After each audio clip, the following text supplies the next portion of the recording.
Good afternoon, everyone. I'm author Danielle Corrie, author of Teida story. Chapter 6.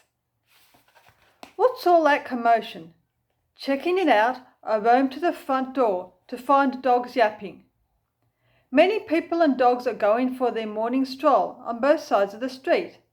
I even see the dog I saw the other afternoon, but it doesn't seem interested in me today.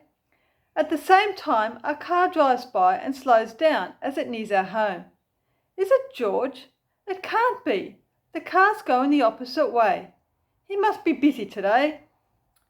I bark a good morning greeting and tell the dogs to quieten down. Then I limp back slowly to my mat and lie down. I wonder if Mother knows I am not walking properly and how much pain I'm in. Mother rushes to the telephone as it rings. Hello? I pause while she listens to the person on the other end. Hi, George. How are you? Thank goodness you've called.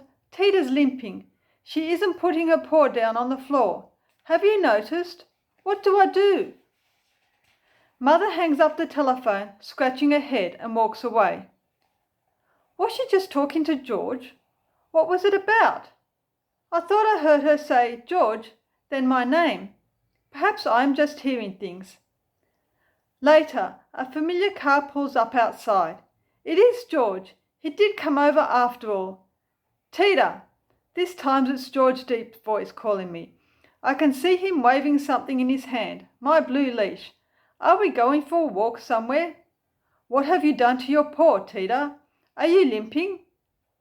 With Linda, I had so much fun no matter what we did. It was the enjoyment of just being together, whether it was running in the park, playing fetch, or just lazing about.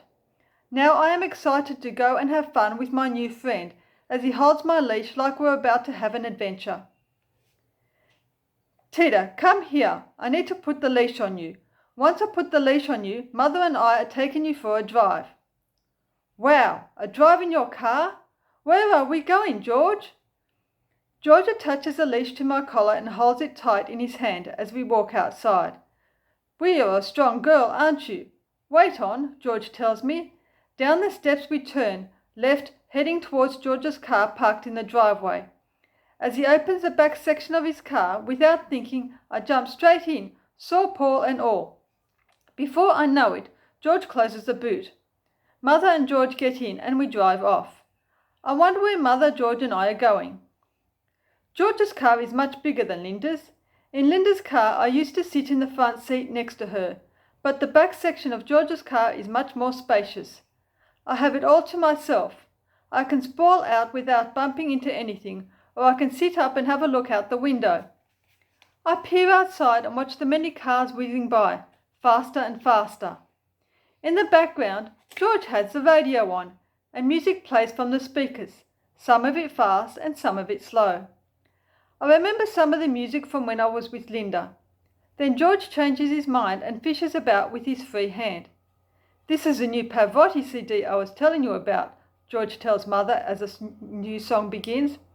He's a good opera singer, isn't he? Says Mother. He has a deep voice, George. We turn a corner and come to a sudden stop as George parks the car.